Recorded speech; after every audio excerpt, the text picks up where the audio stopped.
ಏನೋ ಒಂದು ಪದ ಉಪಯೋಗಿಸಿದಾಗ ಭಾಳ ಜನ ವಿರೋಧ ಮಾಡಿದ್ರು. ಇಂಥ ಪದ ಉಪಯೋಗಿಸ್ಬಾರ್ದಾಯ್ತು ಅಂತ ನೋಡಿ. ಇವತ್ತು ಜನಕ್ಕೆ ಗೊತ್ತಾಗ್ತಾ ಇದೆ ಆ ಪದ ಉಪಯೋಗಿಸಿದ್ದು ಇವರು ಹೊಟ್ಟೆ ಉರಿಗೋಸ್ಕರನೇ ಸತ್ಯ ಅಂತ. ಇವತ್ತು ಒಬ್ಬ ಹೋರಾಟಗಾರರು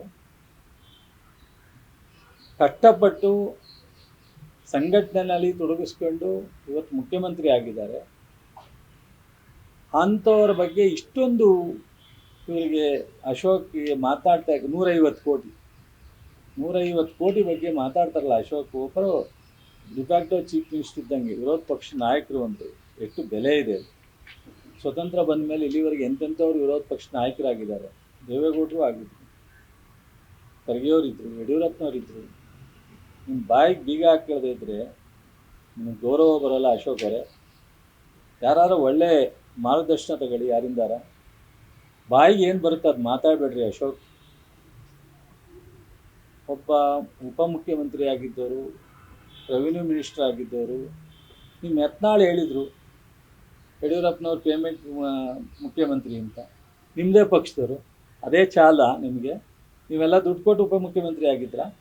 ದುಡ್ಡು ಕೊಟ್ಟು ಮಂತ್ರಿ ಆಗಿದ್ರಾ? ದುಡ್ಡು ಕೊಟ್ಟು ಮಂತ್ರಿ ಆಗ್ತಾರೆ ಅಂತ ಅನ್ನೋದು ಕಾಂಗ್ರೆಸ್ ಸಂಸ್ಕಾರ ಅಲ್ಲ, ಕಾಂಗ್ರೆಸ್ ಸಂಸ್ಕೃತಿ ಅಲ್ಲ. ಬಿ ಜೆ ಪಿಲಿ ಏನಾರು ಇರ್ಬೋದು. ನಿಮ್ಮವರೇ ಮಾತನಾಡಿದ್ದನ್ನು ನೀವು ಕೇಳಿದ್ದೀರ. ಒಟ್ಟಾರೆ ನಾನು ಅಂದ್ಕೊಂಡಿದ್ದು ಒಂದು ಕಡೆ ಅಶೋಕು, ಒಂದು ಕಡೆ ಕುಮಾರಸ್ವಾಮಿಯವರಿಗೆ ಡಿ ಕೆ ಶಿವಕುಮಾರ್ ಮುಖ್ಯಮಂತ್ರಿ ಆಗಿರೋದನ್ನ ಸಹಿಸ್ತಲೇ ಅವತ್ತಿಂದ ಇವತ್ತವರೆಗೂ ಪ್ರತಿ ದಿವಸ ತಗೊಂಡ್ರೆ ಒಂದು ದಿವಸಾರು ಒಳ್ಳೆ ಮಾತನ್ನು ಇಷ್ಟೆಲ್ಲ ಬೆಂಗಳೂರಿನಲ್ಲಿ ನಮ್ಮ ಕೃಷ್ಣ ಬೈರೇಗೌಡರು ಮೊನ್ನೆ ಮುಖ್ಯಮಂತ್ರಿಗಳು ಇಬ್ಬರು ಜಂಟಿಯಾಗಿ ಬೆಂಗಳೂರಿನಲ್ಲಿ ಅನೇಕ ಉತ್ತಮವಾದಂಥ ನಾಗರಿಕ ಪರವಾಗಿ ಕೆಲಸ ಮಾಡ್ತಾಯಿದ್ದಾರೆ. ಇವತ್ತು ರಾಜ್ಯದಲ್ಲಿ ಮಕ್ಕಳುಗಳಿಗೆ ಫ್ರೀ ಪಾಸಸ್ಸನ್ನು ಎಲ್ಲ ವಿದ್ಯಾರ್ಥಿಗಳಿಗೆ ಕೊಡ್ತಕ್ಕಂಥ ತೀರ್ಮಾನ ಮಾಡಿದ್ರು. ಅನೇಕ ಹೊಸ ಯೋಜನೆಗಳನ್ನ ಮತ್ತು ಕಾರ್ಯರೂಪಿಸಲಿಕ್ಕೆ ಮಾನ್ಯ ಮುಖ್ಯಮಂತ್ರಿಗಳು ಭಾಳ ಉತ್ಸುಕರಾಗಿ ಗುಲ್ಬರ್ಗ ವಿಭಾಗದಲ್ಲಿ ಅವರು ಮುಖ್ಯಮಂತ್ರಿ ಆದ ತಕ್ಷಣ ಒಂದು ರಿವ್ಯೂ ಮಾಡ್ಕೊಂಡ್ಬಂದಿದ್ದಾರೆ. ಬೆಳಗಾಂನಲ್ಲಿ ಒಂದು ರಿವ್ಯೂ ಮಾಡ್ಕೊಂಡ್ಬಂದಿದ್ದಾರೆ. ನಿರಂತರವಾಗಿ ಬೆಳಗ್ಗೆಯಿಂದ ಸಾಯಂಕಾಲದವರೆಗೂ ಕೆಲಸ ಮಾಡ್ತಾಯಿದ್ದಾರೆ. ಇದನ್ನು ಬಿಟ್ಟು ಇಷ್ಟೊಂದು ಅಸೂಯೆ ನಿಮಗೆ. ಒಕ್ಕಲಿಗರವರು ಒಬ್ಬರು ನಮ್ಮನ್ನು ಬಿಟ್ಟರೆ ಯಾರೂ ಆಗಬಾರ್ದು. ಹಿಂದೆ ಎಸ್ ಎಂ ಕೃಷ್ಣ ಆದಾಗ ಸಹಿಸಲಿಲ್ಲ ನೀವು. ಎರಡನೇ ಸಲ ಎಸ್ ಎಂ ಕೃಷ್ಣ ಅವ್ರಿಗೆ ಅವಕಾಶ ಸಿಕ್ಕಿದಾಗ ನೀವೇ ಬೆಂಬಲ ಕೊಟ್ಟು ಧರ್ಮಸಿಂಗ್ ಅವ್ರಿಗೆ ಮಾಡಿದ್ರಿ. ಎಸ್ ಎಂ ಕೃಷ್ಣವ್ರನ್ನ ಅವಕಾಶದಿಂದ ತಪ್ಪಿಸಿದ್ರಿ. ಇವತ್ತಾಗಲೇ ಡಿ ಕೆ ಶಿವಕುಮಾರ್ ಆದದನ್ನು ಸಹಿಸ್ತಲೇ ಬೆಳಗ್ಗೆಯಿಂದ ಸಾಯಂಕಾಲದವರೆಗೂ ಅವ್ರ ಬಗ್ಗೆ ಲಘುವಾಗಿ ಮಾತನಾಡ್ತಕ್ಕಂಥದ್ದು ಎಷ್ಟರ ಮಟ್ಟಿಗೆ ನಿಮಗೆ ಗೌರವ, ಎಷ್ಟರ ಮಟ್ಟಿಗೆ ಸರಿ ಜನ ಮಾತನಾಡ್ತಾ ಇದ್ದಾರೆ. ನೆನ್ನೆ ನೋಡಿದೆ ದೇವೇಗೌಡರ ಪ್ರೆಸ್ ಮೀಟಲ್ಲಿ ಕೆಳಗಡೆ ಕಾಮೆಂಟ್ಸನ್ನು ನೋಡಿದೆ.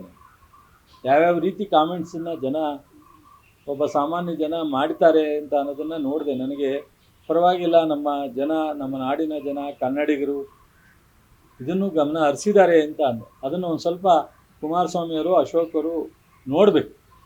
ನಿನ್ನೆ ಅವರ ಸ್ಪೀಚ್ ಟೈಮ್ನಲ್ಲಿ ಜನ ಏನೇನು ರಿಯಾಕ್ಷನ್ ಕೊಟ್ಟಿದ್ದಾರೆ, ಸಾರ್ವಜನಿಕರು, ಸಾಮಾನ್ಯ ಜನ ಅದನ್ನು ಒಂದು ಸ್ವಲ್ಪ ನೋಡಿದ್ರೆ ಬಹುಶಃ ಅವ್ರ ಬದಲಾವಣೆ ಆಗ್ಬೋದು ಇವರ ಒಂದು ಇದು.